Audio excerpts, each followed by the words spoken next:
Kalau tadi ngomongin money management gitu. Iya. Kalau versinya Om Ben itu money management itu apa sih? Money management ini kita mengatur alokasi dari uang kita mau di pos mana aja. Ya, di satu saham pun misalnya ya tadi kita nggak, saya selalu ngajarin jangan entry di satu harga. Oh, Karena apa? Kita nggak pernah ngerti. Kita entry diturunin. Kan sering banget kan? Bukan masalah sahamnya jelek, karena masalahnya gejolak market. Ya ada scalping juga kan, scalper pada TP dan lain sebagainya. Nah, ketika kita nggak entry di satu harga, saya selalu lihat dari teknikal itu, saya tentuin dulu. Oh, misalnya buy area dari harga 3.000 sampai 2.700 misalnya seperti itu ya. Ya udah, saya akan masuk 3.000. Nanti 2970, 2930, saya akan pasang bid aja. posisinya selalu ini di sisi kiri Ya, pasangnya, pasang di kiri. nggak pernah HK.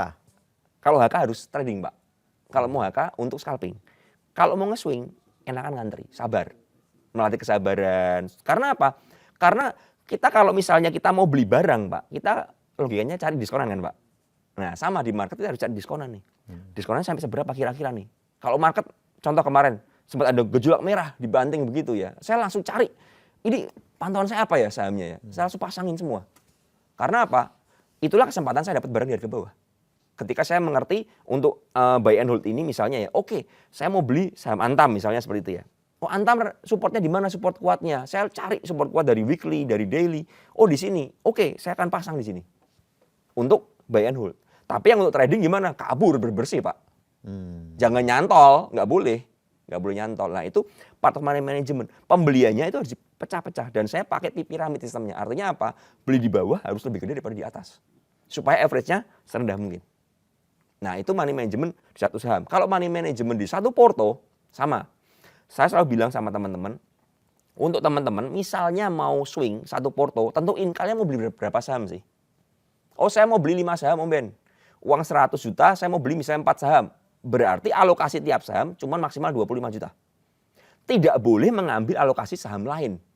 Kecuali untuk averaging up. Karena kecenderungan kita, kalau turun, kita nggak mau cut loss kan? Averaging down. Ya. 25-nya habis, ambil saham lain. Sehingga satu saham ini gemuk, tapi merah posisinya. Yang lain kecil-kecil, hijau. Nggak bisa natural portofolio. Kebalikannya, kalau kalian melakukan averaging up, nggak apa-apa. Yang ini gemuk nggak apa, tapi hijau. Ya kan, kalian punya average di bawah hijau nggak apa-apa. Karena sahamnya uptrend nih.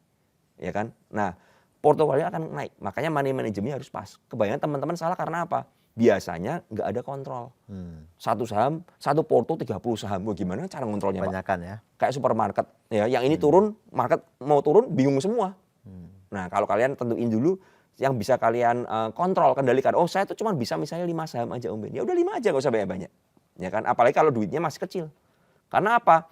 Kalau kalian kebanyakan, ya diversifikasinya kebanyakan, nggak berasa profitnya. Ya memang resikonya lebih kecil, tapi profit nggak berasa juga. Ya. Dan nggak melatih kalian untuk kalian disiplin. Dan ketajaman analisa bakal lebih tajam kalau kalian fokus di beberapa saham aja.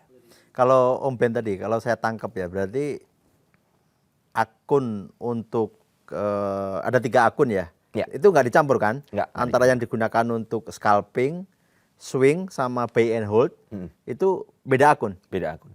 Oh, Beda akun. Beda akun ya? Beda akun supaya nggak bias. Saya pernah kadang-kadang kebeli, misalnya saya mau swing kebeli di akun trading karena kan udah buka itu kan. Yang saya lakukan saya telepon sekuritas, saya transferin sahamnya, saya pindah.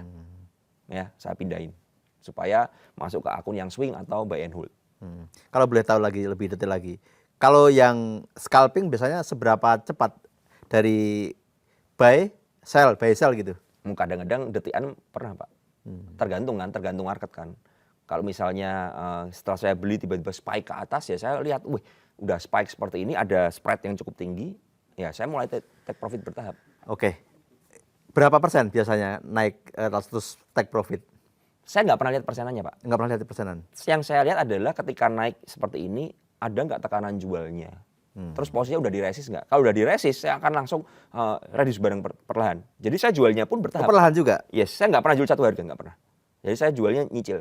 Bahkan kayak yang akun swingnya, yang Bufa itu kan akun swing saya tuh. Saya nyicil. Saya tadi tuh udah jemur 2000, 2020, 2040, 2070, 2100, 2120, tak bagi-bagi, Pak.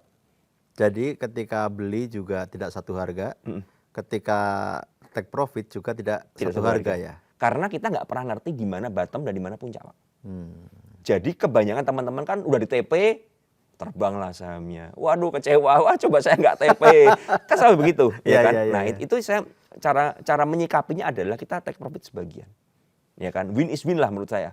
Profit tetap profit lah. Berapapun juga itu hanya masalah angka yang kalian rela aja.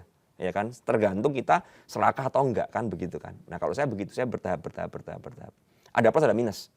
Plusnya adalah kalau masih naik ya saya masih punya barang. Kalau turun ya apes. Kan gitu kan kasarannya kan ya. Kalau turun ya wah tahu gitu TP semua di atas. Tapi kan nggak ada yang pernah tahu Pak. Nggak ada. Nah itu cara menyikapinya adalah ya kita harus bersyukur dengan apa yang kita dapat lah. Kalau semua orang tahu, semua orang kaya. Betul. Nggak pernah. Nah masalahnya banyak teman-teman ini selalu pingin mengukur yang bottom di mana, paling rendah dan yang paling tinggi Pak. Kan nggak bisa. Nggak bisa. Nggak bisa. Kalau udah ada koreksinya juga belinya bertahap. Kalau setelah saya beli baru misalnya, saya mau beli 1000 lot, saya baru ketangkap 300 lot gimana? Ya nanti 700-nya saya pikir lagi, mau beli di atas atau gimana? Ya kan? Kalau wah tahu gitu all in ya, kalau tahu gitu juga saya all margin, malah pakai utang sekalian. Gadein rumah kalau tahu gitu ya. Tahu gitu gadein rumah, kan nggak ada yang tahu. Makanya ya Iya, kita iya. menggunakan money management itu tadi, seperti itu. Oke, tadi kalau scalping bisa hitungan detik gitu. Kalau swing, Kalau swing saya pakai teknikal. hmm, Ya teknikalnya kemana? Jadi saya lihat resist. Kalau sebuah saham sampai ke resist weekly, biasanya saya harus mulai take profit lumayan banyak. Karena resist weekly itu biasanya strong banget. Dan itu nggak akan langsung sekali jeder langsung naik. Kecuali ada momentum, ya ada berita, ada apa. Kalau nggak ada berita biasanya akan ketahan dan dia turun lagi. Nah saya akan TP di resist weekly itu, ketika turun saya cari lagi. Yang udah saya TP ini, saya mau beli di berapa lagi nih. Nah saya biasanya sebar bid lagi nih di bawah. Cari entry lagi. Kan dapat spread lah Pak kasarannya ya. Misalnya saya udah TP di 3.000, ya kan, 1.000 lot, ya kan. Nah, saya cari ini 2.900, 2.920 atau 2850, 28 ya. Yang 1.000-nya ini saya beliin separuh dulu 500. Average naik nggak ada masalah. Yang penting porto kan gain. Jadi saya itu belajar tidak mempedulikan average Pak. Karena buat saya average itu just psikologi aja. Selama kita udah take profit, ya kan, walaupun average naik nggak ada masalah sebenarnya. Karena udah make money. ya. Nah kebanyakan teman-teman enggak. Karena apa? Kalau di screenshot nggak keren Pak.